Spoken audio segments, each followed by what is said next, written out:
Hello guys, in today's video I'm going to show you how to do instrument cluster test.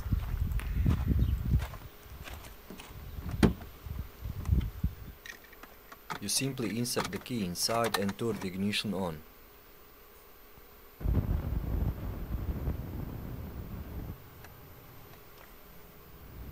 Now press and hold odometer button for 10 seconds.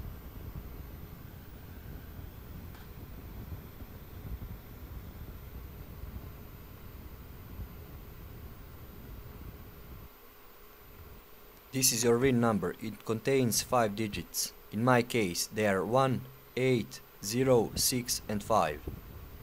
Now you have to do mathematics just like this. 1 plus 8 plus 0 plus 6 plus 5 equals 20. It's 20 in my case. Now go to the setting number 90. And here you add the resulting number.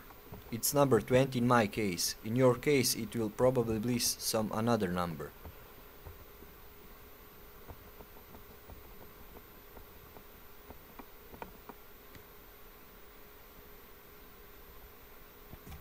Hidden menu is unlocked. Now go to the number 2.0.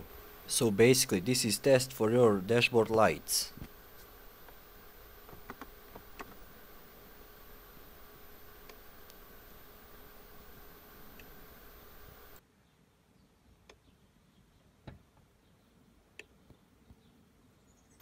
Thank you for watching. Make sure to leave a like and subscribe to channel.